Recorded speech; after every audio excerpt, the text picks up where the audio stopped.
There is a profound silence that falls when a language dies. It's more than just the loss of words. It's, well, the loss of a unique way of seeing the world, a whole universe of thought and feeling that vanishes from human experience forever. Imagine standing before an ancient stone, its surface covered in elegant, familiar-looking letters. You can trace them with your finger. You can even sound them out, forming words that feel almost real on your tongue. But the meaning is gone. The voice that carved them is silent. This is the heart of the Etruscan enigma, one of Europe's most captivating and stubborn ancient mysteries. It's a story written in a script we can read, but a language we cannot understand. The Etruscans left behind a world of vibrant art, elaborate tombs, and sophisticated engineering. They were a powerhouse in ancient Italy for centuries, neighbors and rivals to the early Romans and the Greek colonies. Yet their inner world, their poetry, their histories, their prayers, all of it is locked away behind the barrier of their lost language.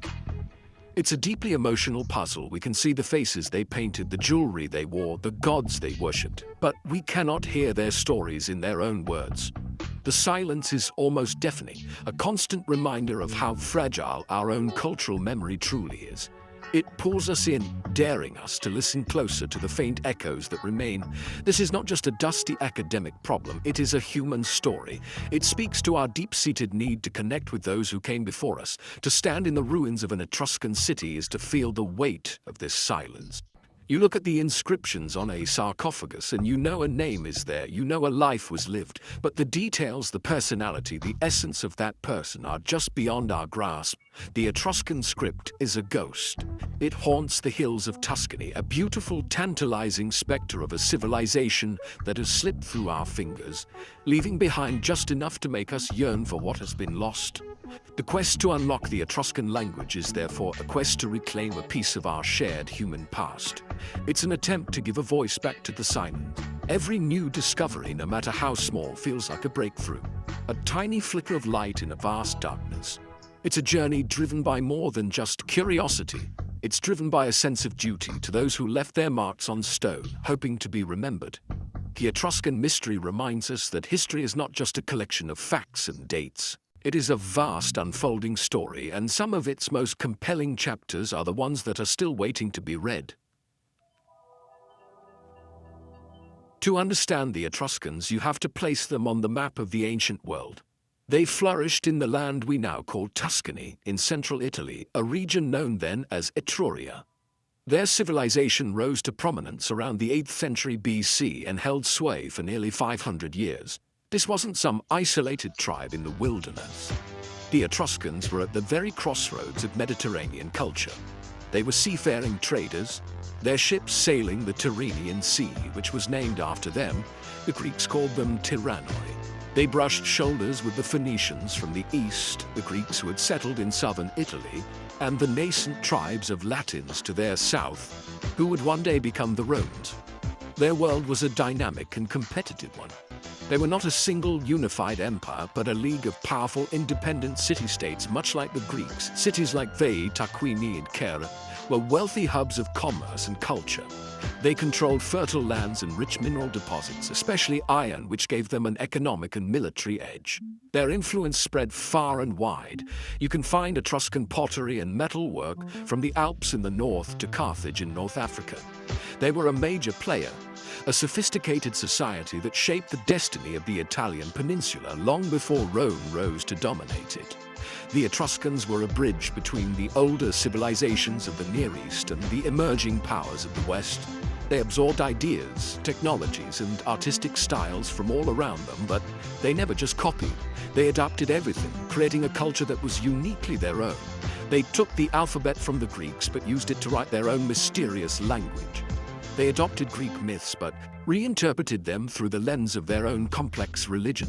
They were innovators and intermediaries, a vital link in the chain of civilization that connected the ancient world. Their position, however, was also precarious. They were squeezed between ambitious neighbors. To the south, the small city-state of Rome was growing in strength and confidence, learning much from its Etruscan neighbors, but ultimately becoming their greatest rival. To the north, Celtic tribes began to press down from across the Alps. The Etruscans found themselves fighting wars on multiple fronts. Their history is one of a brilliant culture that shone brightly for a time, a beacon of art and learning before being gradually overshadowed and ultimately absorbed by the relentless expansion of Rome. Their world was vibrant, but it was also destined to fade. The great paradox of the Etruscan script is its frustrating familiarity. When you first look at an Etruscan inscription, you might think you can read it. You see letters that look like R, A, E, I, T, and M. The script is clearly an alphabet, not a system of pictograms or complex symbols. And that's because it is. The Etruscans adopted their writing system around 700 BC from Greek colonists who had settled in southern Italy. The Greeks, in turn, had adapted their alphabet from the even more ancient Phoenicians. So, the Etruscan script is a direct ancestor of our own Roman alphabet, a cousin in the great family of writing systems. Because of this direct lineage, scholars were able to decipher the letters with relative ease. We know what sounds the symbols represent. We can transliterate Etruscan texts, converting their alphabet into ours. For instance, we can see the letters F-A-S-T-I and pronounce the word fasti. The problem is, while we can say the word, we have almost no idea what it means. The language itself is the mystery. It appears to be an isolate, unrelated to any other known language family in Europe, like the Indo-European languages, which include Latin, Greek, and Celtic, or the Semitic languages like Phoenician. It stands alone, a linguistic island in the ancient world. This creates a surreal experience for anyone trying to read Etruscan. It's like being given a book written in English, but where all the words have been replaced with a secret code. You can sound out the sentences perfectly, the rhythm and flow are there, but the content remains a complete blank. We have thousands of short Etruscan inscriptions, mostly from tombs. They are usually very brief, giving the name of the deceased, their parents' names, and perhaps their age. So we can read Lartha Lethnus, son of Arnth, but we can't read a poem, a history, or a philosophical text. The script is a key that fits the lock, but the door is barred from the inside. One interesting quirk of the Etruscan script is that it was typically written from right to left, just like its Phoenician and early Greek predecessors. The letters themselves are often mirror images of the Greek forms we're used to. This right-to-left direction is a telltale sign of its antiquity, a relic of its journey across the Mediterranean. But even this detail, which helps us place the script in its historical context, does little to unlock the meaning of the words themselves. The letters are a familiar face, but the voice speaking them is a complete stranger. The puzzle is not in the symbols, but in the soul of the language they represent. While their language remains a mystery, the Etruscans did not live in silence. Their culture speaks to us vividly through the incredible artifacts they left behind, especially in their tombs. They believed the afterlife was a continuation of this one, and so they filled their burial places with everything the deceased would need. These cities of the dead, or necropolises, are treasure troves of information. The walls of tombs at sites like Tarquinia are covered in vibrant frescoes, paintings that burst with life and energy. We see scenes of feasting, dancing, music, and athletic games. These are not solemn, mournful images. They are celebrations of life, full of color and movement. The art reveals a society that valued pleasure and festivity. Men and women are shown reclining together at banquets, a practice that shocked and scandalized the more conservative Greeks and Romans. Etruscan women appear to have enjoyed a much higher status and greater freedom than their contemporaries in other Mediterranean cultures. They are depicted as active participants in public life, not hidden away in the home. Their intricate gold jewelry, fine clothing, and elaborate hairstyles all point to a culture of sophistication and wealth. They loved music, with the double-piped flute being a constant presence in their art, providing the soundtrack to their lives and their deaths. Religion was at the center of the Etruscan world. They had a complex pantheon of gods, many of whom were later equated with Greek and Roman deities. Tinia was their Zeus, Uni their Hera, and Minerva their Athena. But their religious practices were uniquely their own. They were famous throughout the ancient world for their skill in divination, the art of interpreting the will of the gods. Priests known as haruspices would read omens in the flight of birds, the patterns of lightning, or most famously in the livers of sacrificed animals. They had sacred books, the Etruscan Disciplina, which laid out these complex rituals in minute detail, though these texts have been completely lost. The question of who the Etruscans were and where they came from has been debated since antiquity. The Greek historian Herodotus claimed they were migrants from Lydia, in modern-day Turkey, who fled famine to settle in Italy. Dionysius of Halicarnassus, another ancient writer, argued that they were indigenous and ancient people who had always lived in Italy. Modern archaeology and DNA studies have added fuel to both sides of the debate, with evidence pointing to strong connections with the East, but also deep, ancient roots in Italian soil. Perhaps the truth lies somewhere in between, a native culture profoundly transformed by contact with Eastern traders and migrants. Whatever their origin, they forged a civilization that was utterly and uniquely Etruscan. Section 5. Whispers on the Wind. What we know of the language. Peering into the Etruscan language is like trying to see a landscape through a thick fog. We get fleeting glimpses, shapes that seem familiar, but the full picture remains hidden. What we know comes from painstakingly analyzing the thousands of short, repetitive inscriptions found in tombs. From these, we have managed to build a small vocabulary. We know that means son and means daughter. You know that means year. So, an inscription reading Avil Salcaeus 80 tells us someone lived for 80 years. We have identified words for family relationships like forewife and numbers, though we are only certain about the first few. The structure of the language is also slowly coming into focus. Etruscan was an agglutinative language. This means that instead of using prepositions like of or to, as we do in English, they would add different endings or suffixes to the root word to change its meaning. For example, the name laugh might become to mean of laugh. This is very different from Latin or Greek and is one of the key reasons why scholars believe it is not part of the Indo-European family. Trying to understand Etruscan grammar is like solving a giant Sudoku puzzle where every new inscription provides another clue to how the pieces fit together. One of the biggest obstacles is the lack of a Rosetta Stone. The Rosetta Stone allowed scholars to decipher Egyptian hieroglyphs because it had the same text written in two other known languages, Greek and Demotic. For Etruscan, no such bilingual key of any significant length has ever been found. There are a few very short examples, like inscriptions on tablets that have the Etruscan name and its equivalent in Phoenician, which help confirm the meanings of a few words. But without a substantial parallel text, a story, a law, a treaty, we're left to deduce meaning almost entirely from context, which is a slow and uncertain process. The isolation of the language is its most profound characteristic. All around the Etruscans, people spoke Indo-European languages, the Latins to the south, the Umbrians and Oscans to the east, the Celts to the north. All of their languages are distant cousins, but Etruscan seems to have no relatives at all, with the possible exception of a single inscription found on the Greek island of Lemnos, which appears to be written in a very similar language. This has led to speculation that the Lemnian language was a remnant of the Etruscans' original homeland in the east, or perhaps a colony. Either way, it only deepens the mystery of this lonely, singular tongue. Section 6. Relics of a Lost Tongue. The surviving texts. While most Etruscan writing consists of short funerary inscriptions, a few longer, more substantial texts have survived against all odds.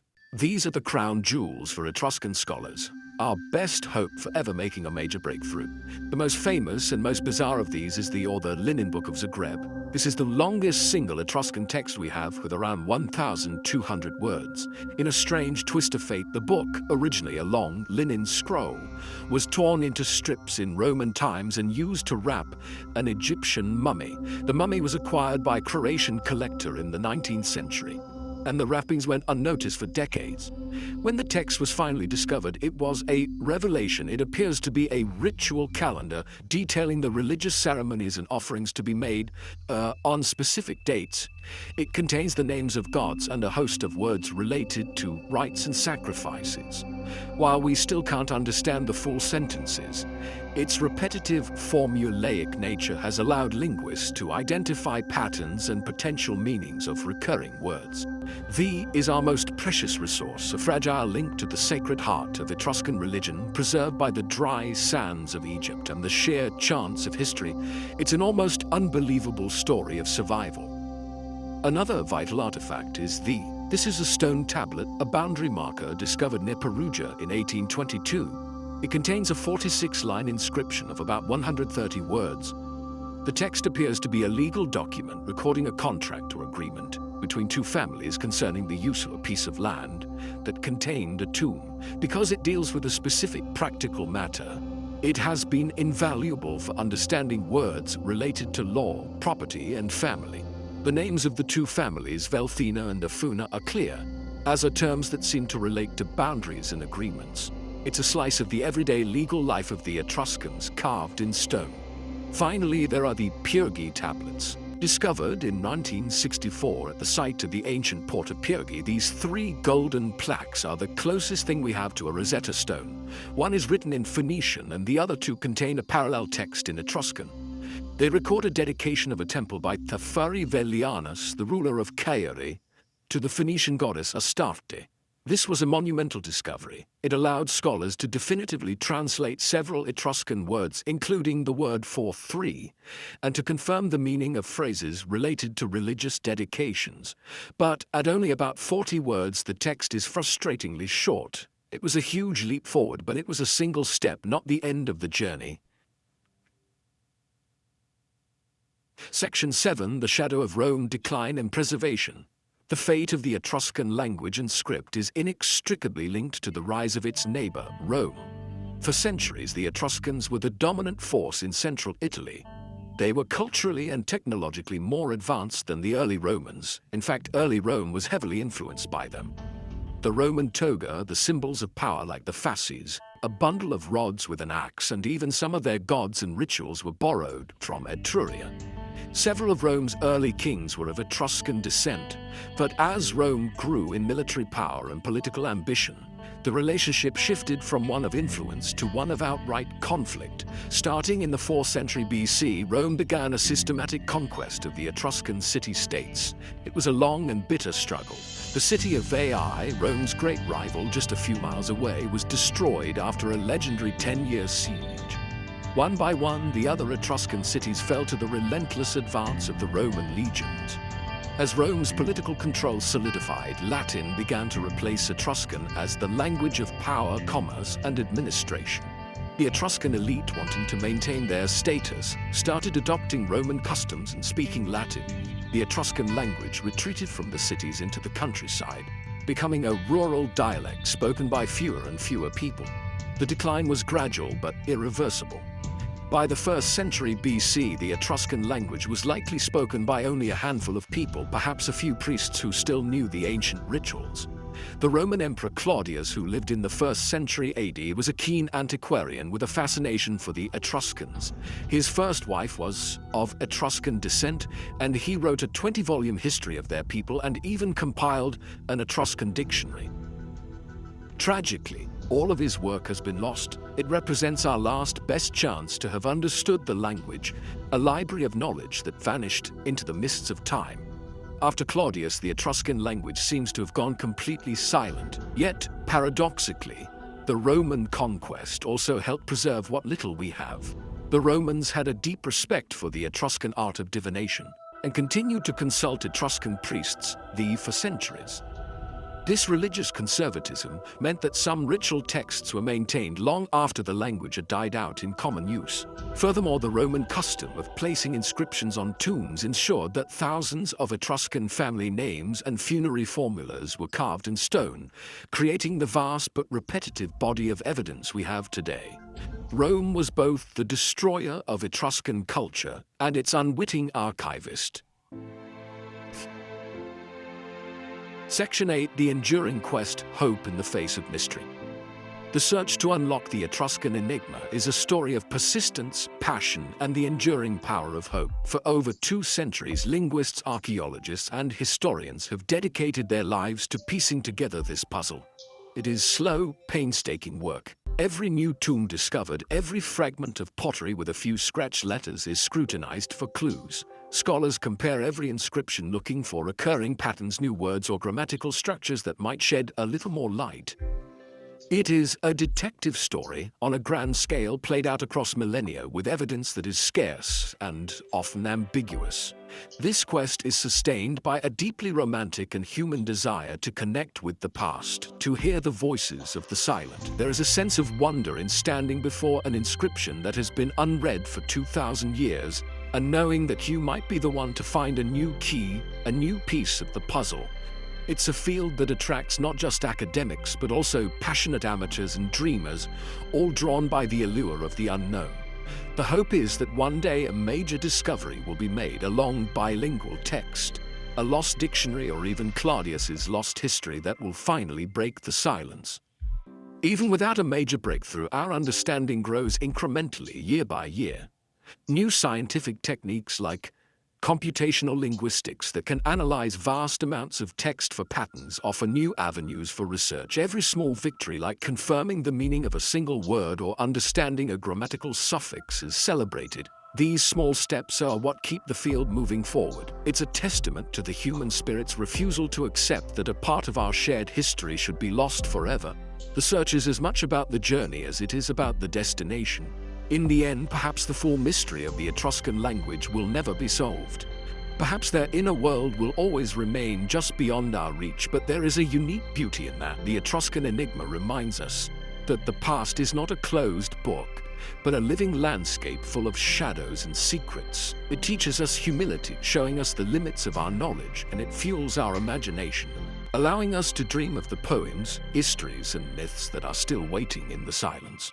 The Etruscans may be gone, but their beautiful, unreadable script remains, an eternal monument to the profound and wonderful mystery of what it means to be human.